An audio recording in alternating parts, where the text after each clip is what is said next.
Welcome to the Friday show presented by the Jockey Club. I am the Pollock Report Editor-in-Chief Natalie Voss, joined by news editor Chelsea Hackbarth, and today's special guest, Hall of Fame equestrian David O'Connor. Before we begin, make sure to mark your calendar for the Jockey Club Roundtable taking place Thursday, August 3rd this year in Saratoga. I have been at the Roundtable for I'm not sure how many years in a row now, and it's always an experience where I learn something. So if you're in town, then come on by and you'll walk out with more knowledge than you came in with. We're very honored to have David O'Connor on the show this week. Chelsea and I, being lifelong riders, have known who David is for most of our lives, probably.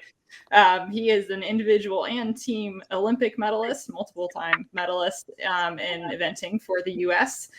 He's also the former coach for the U.S. and Canadian national eventing teams, former president of the U.S. Equestrian Federation, and a member of the U.S. Eventing Association Hall of Fame, currently chief of sport for the U.S. Equestrian Federation. David, welcome. We're so happy to welcome you here. Well, thanks for having me. It's enjoyable to kind of speak in these circles. Awesome. Before we get started, our audience is mostly horse racing people, so can you just sort of explain to them how the U.S. Equestrian Federation interacts with equestrian sport? Like, what is that? Because that may not be intuitive to them. Sure. I mean, the USEF is, it's an organization that's, over 100 years old and started really as a group of show managers and showing shows to get together and kind of create a level playing field.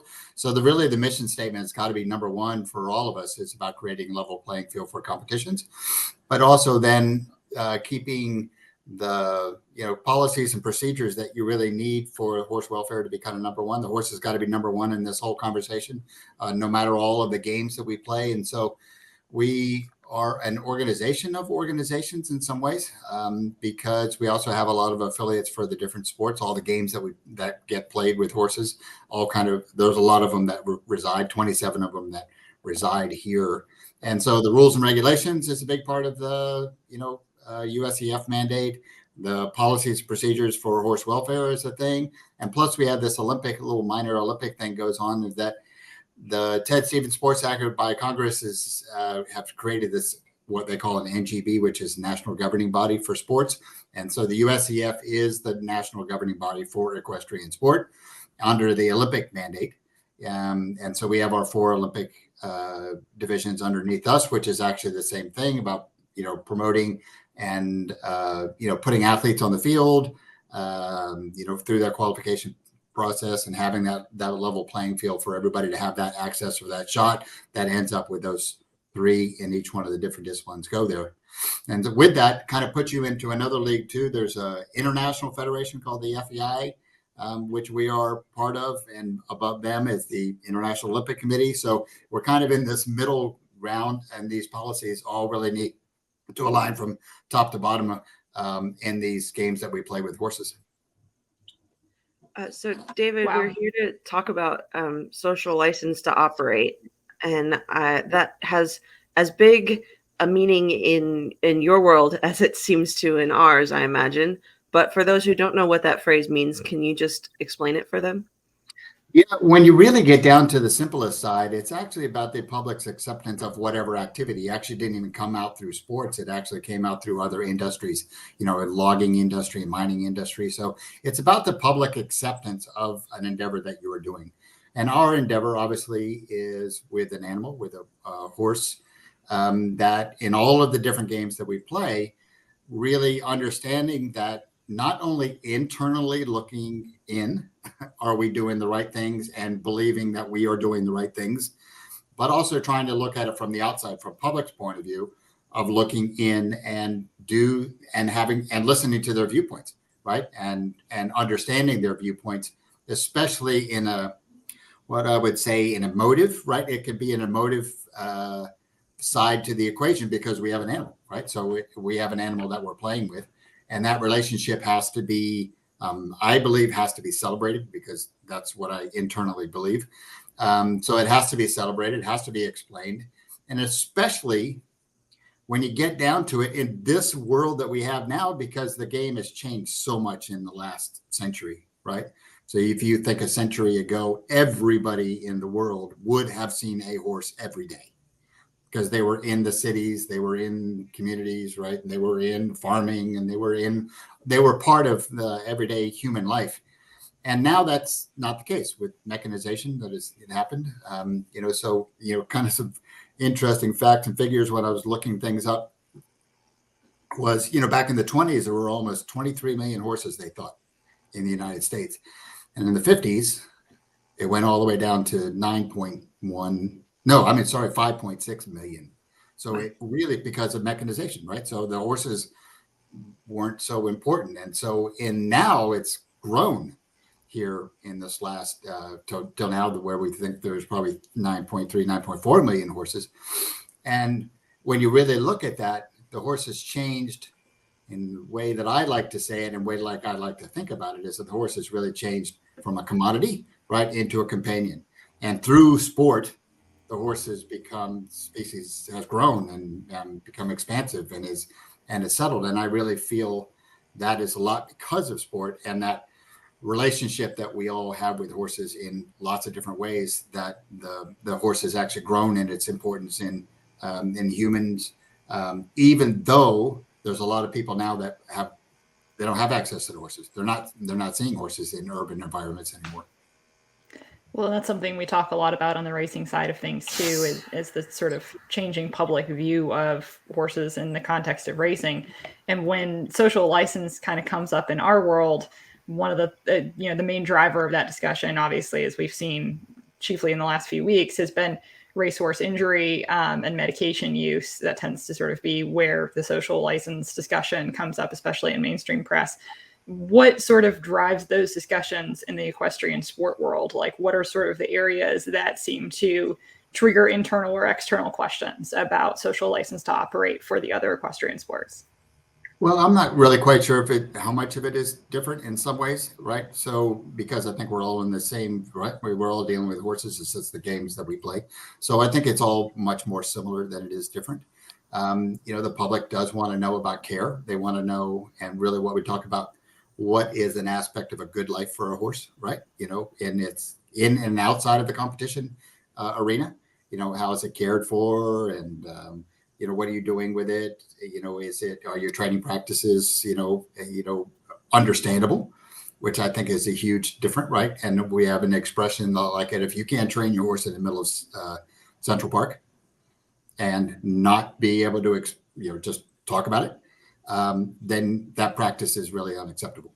So, being able to train in horses and be able to do that in public it's just has to be what we do, right? So, the idea of the medication rules, we are very strict about our medication rules that we have, and we have a national program, that is, so all breeds and all disciplines, all the games that we play are under the same medication rules straight across the board here in the United States, and are very similar to what happens around the world. So those are, things that we really pay attention to and really try to control. And our regulations are quite strict along those lines. So I feel that if we talk about that and explain that into the public view, that is something that we can be proud of, the expectation that we put out there. As both a regulator and kind of an insider in the sport, are there any areas of concern that you don't think the public notices in terms of both horse sport and horse racing, like in terms of welfare? I think the job that we all talk about is like our constituents and the people that we have and are quite vocal. And they have no problem about putting their opinion forward and having it. And we have really a facilitation base to be able to, those conversations are had, right? And whether it gets all the way down to a final policy or a rule change, but the open invitation to hear those type of things is really important. So that is a constant, never ending, absolutely, it will never, ever be ending process that we all have to be open to, right? Is to listen to not only the constituents inside, but also the constituents outside. Somebody's going to buy a ticket. What do they want to see? And having that having that open dialogue between everybody, I think is really important, because I do think that we have to make sure that we have so many stories to celebrate. We have so many stories about horses and people and what they, not just what we do for horses, but what horses do for us as a person. And I think having those stories being able to be celebrated and talked about and explained, not just internally to us, but be able to explain it to the world. And I think the world, they understand that, right? I think they can understand it. I think we can tell those stories, and I think we can celebrate those stories as we go out there. I know that in racing, the discussions around social license have gotten a lot more frequent and a lot more sort of fervent in the last several years. Of course, social license has existed for quite a long time. It's just sort of a concept that's always been around, but we're definitely talking about it more in racing. I read the Chronicle of the Horse and some of the general equestrian sport publications, and I feel like I'm seeing more opinion pieces or reporting from conventions in the regulatory world over on the equestrian sport side of things. Do you feel like the frequency or sort of the tone of those discussions has changed at all, sort of within USEF or within the sports that USEF oversees? I think everybody's becoming more aware that it's an important about the public perception of what we do. And again, because it's an emotive process, that we're dealing with an animal, and the game has changed. Right. So the game has changed, and the game has changed because of that. Right. So in the end, that everybody, there's going to be video everywhere, and everybody's going to be kind of a journalist and have opinions, and so and that's not going away, right? So that's an opinion. So having the realization of the technology that is coming into the world and what that does. And for us to be more open, I think, and being able to describe and be able to explain what we do is a thing that has really changed, I think, here in the last 5 or 6 years. And a lot of it is because of that. And there we go. I mean, I don't want to have anything that we're trying to hide, right? So, but how do we talk about it, right? And how do we explain it? And I think that's a really important part of it. There are going to be people that are going to come in there and use an image and use it in a negative way. And we have to be able to say, talk about context. We could talk about a bunch of things to be able to say that this overall is a positive sport. That I think is positive for humans. I think it's positive for horses as we go forward. And I think it's a big message that we have to get out. That makes a lot of sense.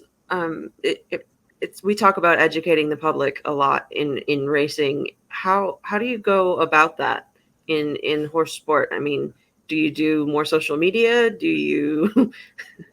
How do you get that message out to the public? Well, there is the $4 million question. Yeah. So I think you have to use it. You have to use it all, right? I think it's about personal relationships, putting people out. I think it is social media. I think it is about getting the stories of treating these wonderful animals as athletes, right? And how much of an athlete they are, how much I believe, that they live for that purpose. They get a purpose out of that and can make their lives. And we have to make sure that we pay attention to, when they're out of their competition arena, either at the end of their career or actually even within the day, where we talk about that other 23 hours, what are they doing? And so I think all of these stories through all of the options that we have to be able to do that through social media, through television, through, programs like yours. I think all of this is important for us to be able to put this in a place and be able to celebrate these stories that we have and celebrate the horses themselves. I was always really lucky in my career. I got to play around for, a long time at the top level, and my horses became, a couple of my horses became more famous than I was. So I was part of their career. They weren't part of my career. And I'm really proud of that, right? That they had such an impact of such kind of they were given a broad way because they went to the Olympic Games and they were on television, but their celebrity side of people wanting to know them and touch them and all that kind of stuff was, a very exciting thing for me as as a rider and being able to ride. And like I felt like halfway through our relationship switched that suddenly I'm just part of their career. And, that we should be proud of those type of things and celebrate them, right? In your world, the Secretariat, right? Still 50 years later, and we're still talking about it, right? We're still talking 50 years later with people that don't have any idea, but they take let's say the 32 length win, or something like that, and you'll get kids involved, or the stories that, the movies that have come out, the books that have come out. But that's a 50-year-old athlete that we are still celebrating. Absolutely. And his bond with his people too. I mean, you can't really talk about him without him as an athlete and his relationships with, with the people that got to be part of his life. And there are lots of stories like that. Maybe not he's an uber athlete, but there are stories out there that are very, very similar. I've got to be a part of something like that. So, it's something that we can sell. It's something that we can talk about. It's something that we can be proud of. There's a question I want to ask you that might be a little bit surprising, possibly to some of our viewers. I sort of have one foot in the equestrian sport world recreationally, and then obviously my job is in racing. And I'm always kind of interested in how people in different equestrian sports perceive each other. So since racing and some of racing's challenges, as well as some of racing's good stories, like, the greatness of Secretariat, have been, very much exposed, especially in the last few weeks. How do you think people in the equestrian sport world feel about horse racing? Because I sometimes encounter people who don't really relate to it as much and are not necessarily as different as you might expect from a general member of the public in terms of how they feel about some of the concerns and some of the issues. Yeah, I think there is a thought process that, in the general public's point of view, right, that horses are horses, right, and horses games. And so they don't separate what the horses do so much from that. And so we have really gone on to make sure that that the respect between what everybody does is really inherent. And so I don't feel like I think I have to feel like that's much more of a community thing, right? Both ways, right? And it's not about separating, we do this, we do that, we don't do that, we don't do this. We're all in the horse world, and we all love the horse world of how we do it. And so I think that, respect is way more apparent than any type of the negativity, right? Because I do realize that I think that everybody realizes, I know it's the wrong analogy, but that we're all in the same bucket, right? We're all in the bucket of horses. And so the similarities way outweigh any of the differences. Along those lines, what does horse sport learn from all of these challenges that racing is facing? I think the big thing is, and again, like we've been talking about here in these last minutes, is the more the celebration of the horses and the stories that we have to go of that, and the true realization that the public is going to have an effect. The public view is important, and it needs to be heard. And if you can flip that conversation out, that we can celebrate what we do, not just defend what we do all the time, I think is really important. If we can celebrate those stories, then I think that that's the idea that we all have to realize that we probably didn't have to pay attention to 20 years ago, right? Even 30 years ago, as goes on. But now it is much more important. And again, because of this thing, it becomes more important, and then the views become immediate and they're quick. And I think the realization of the effect of that is something that we all have to pay attention to. And again, transparency is really important. We have to go around not trying to feel like we're trying to hide something. We should be the opposite. It's like, come into the barn, come see us ride, come see us what we do, come see what we do every day. And I think that's a huge, huge important part about taking this into this next generation, where all of these things are not going to go away. Absolutely. Well, as reporters, we're delighted with your take on transparency, of course, and it's Sure. just been great to hear from you on this topic in general, David. Thank you so much for being here with us. Thanks also to our sponsor, the Jockey Club, for helping us continue on with the Friday show, and thank you, everyone. We will see you next week. Equitaps is a free service that enables veterinarians, trainers, and other treatment providers of all racehorse breeds to record and report treatment records to the appropriate commission or jurisdiction. For thoroughbred racing, Equitaps is integrated with the Horse Racing Integrity and Safety Authority. To learn more about Equitaps, email help@equitaps.com.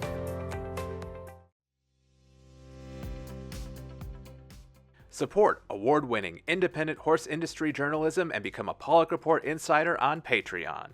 For as little as $5 a month, insiders get access to exclusive Q&As with Pollock Report staff, insight behind our editorial process, exclusive opinions and on-site analysis, Pollock Report merch, and more. This is not a paywall. The website you know and love will always be the same. But if you want more, and you want to make our coverage even better, visit patreon.com/Pollock Report and become a Pollock Report Insider today.